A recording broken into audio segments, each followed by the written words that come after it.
ថ្ងៃឈប់សម្រាកសម្រាប់ពិធីបុណ្យចម្លងរបស់សាសអ៊ីស្រាអែលក៏បានមកដល់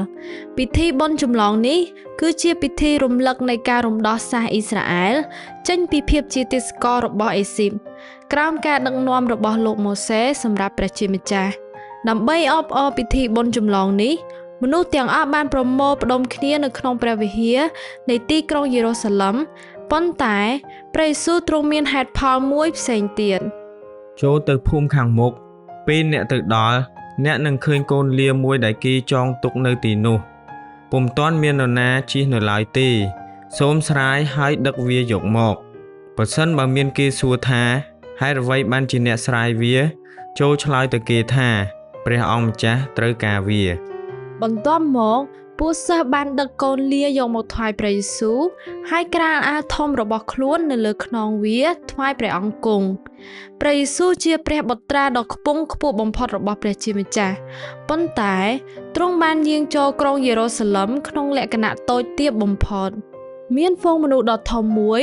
នាំគ្នាបក់មែកអូលីវដែលពួកគេបានកាត់មកហើយស្រែកឡើងថាយាយយោព្រះរាជវង្សរបស់ព្រះបាទដាវីតសូមព្រះជាម្ចាស់ប្រទានពរដល់ព្រះអង្គដែលយាងមកក្នុងព្រះនាមព្រះអង្គម្ចាស់យាយយោព្រះជាម្ចាស់នៅស្ថានដ៏ខ្ពង់ខ្ពស់បំផុតពួកសិស្សរបស់ព្រះយេស៊ូវមានការភ្ញាក់ផ្អើលជាខ្លាំងវ៉ាវព្រះយេស៊ូវទ្រង់ពិតជាសង្ហាខ្លាំងណាស់ទ្រង់នឹងក្លាយទៅជាស្ដេចនៅពេលខាងមុខនេះនៅពេលដែលទ្រង់ក្លាយទៅជាព្រះមហាក្សត្រខ្ញុំនឹងក្លាយទៅជាមន្ត្រីដើម្បីជួយដល់ទ្រង់ខ្ញុំនឹងមានតួនាទីនៅក្បែរទ្រង់តើត្រូវដែរទេហាហាហាប៉ុន្តែព្រះយេស៊ូវបានជ្រាបថាការអបអរសាទររបស់ហ្វូងមនុស្សគឺមិននៅស្ថិតស្ថេររហូតនោះទេព្រះយេស៊ូវបានគិតពីព្រះរាជរបស់ព្រះជាម្ចាស់មិនមែនគិតពីសេរីរុងរឿងនៃផែនដីឡើយដូច្នេះព្រះយេស៊ូវបានយាងចូលក្រុងយេរូសាឡិមដើម្បីលីឈើឆ្កាងជំនួសមនុស្សមានបាបទាំងអស់វិញព្រះយេស៊ូវបានតន់មើលជុំវិញក្រុងយេរូសាឡិមរួចក៏យាងទៅព្រះវិហារនៅពេលដែលទ្រង់បានយាងមកដល់ក្នុងព្រះវិហារទ្រង់មានការភ្ញាក់ផ្អើលជាខ្លាំង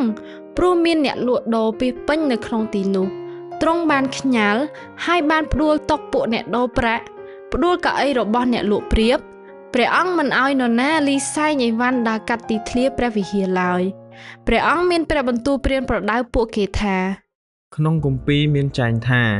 ដំណាក់របស់យើងត្រូវធ្វើជាដំណាក់សម្រាប់ឲ្យជាតិសាសន៍ទាំងឡាយអធិដ្ឋានតែអ្នករាល់គ្នាយកធ្វើជាសម្បុកចោលទៅវិញព្រះយេស៊ូវបានបណ្ដេញទាំងអ្នកលក់និងអ្នកទិញចេញពីព្រះវិហារទន្ទឹមនឹងនោះក្រុមនាយកបូជាចារ្យនិងអ្នកបង្រៀនខាងក្រឹតវិន័យនាំគ្នារកមធ្យោបាយធ្វើគុតព្រះអង្គប៉ុន្តែពួកគេមិនដឹងថាត្រូវប្រើវិធីណាឡើយត្បិតប្រជាជនទាំងមូលប្រមូលផ្ដុំស្ដាប់ព្រះបន្ទូលរបស់ព្រះអង្គដោយយកចិត្តទុកដាក់ពួកគេសុទ្ធតែជឿថាការបកស្រាយនិងការបង្រៀនព្រះបន្ទូលរបស់ព្រះជាម្ចាស់គឺមានតែពួកគេប៉ុណ្ណោះដែលមានសិទ្ធិសម្រាប់ធ្វើកិច្ចការទាំងនេះ